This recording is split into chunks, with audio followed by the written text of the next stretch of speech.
সমাজের জন্য যদি এটা কাজে লাগে সেটা আরো ভালো। হুম, আমার ব্যক্তিগত জীবনে আমি শিখেছি কিভাবে ছাত্রদের জীবন বদলে যায় শিক্ষার সুযোগ পেলে। হুম।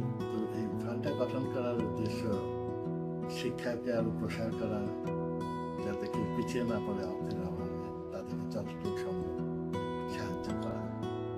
তো এইটা তো 1 কোটি টাকার একটা ফান্ড। এই টাকা কোথা থেকে এসেছে? এটা বাংলাদেশে আমার কিছু পৈতৃক সম্পত্তি ছিল, সেখান থেকে। সেটা বিক্রি করে দিয়েছেন। আমরা সাধারণত দেখি এই ধরনের ফান্ড হয় মা, বাবা, ভাই বা নিকটাত্মীয়ের স্মৃতির রক্ষার উদ্দেশ্যে। এখানে দেখলাম ওনার সুপারভাইজারও আছেন।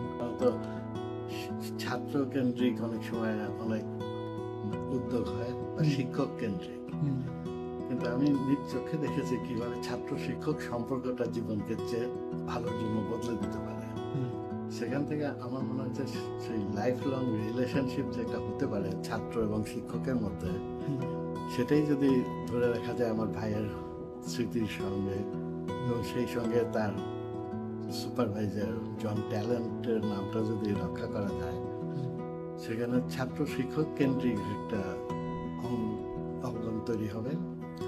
আরেকটা যে বিশ্ববিদ্যালয় বিশ্বের জন্য, হুম, ঢাকা বিশ্ববিদ্যালয়ে যে অনেক আগে থেকেই একটা আন্তর্জাতিক সম্পর্ক ছিল, অস্ট্রেলিয়া থেকে প্রফেসর এসে বাংলাদেশের ছাত্রদের নিয়ে সিলেট আরো বিভিন্ন দুর্গম জায়গায় রিসার্চ করার জন্য নিয়ে গেছে, এবং একটা শক্তিশালী ভূতত্ত্ববিদ সমাজ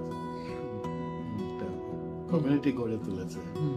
সেটা দেখে আমার মনে হয়েছে যে এটা ছাত্র শিক্ষক কেন্দ্রিক হলে ভালো হয়। সেজন্য আমার ভাই, যিনি ছাত্র ছিলেন, জন ট্যালেন্ট যিনি সুপারভাইজার ছিলেন, দুজনের নামে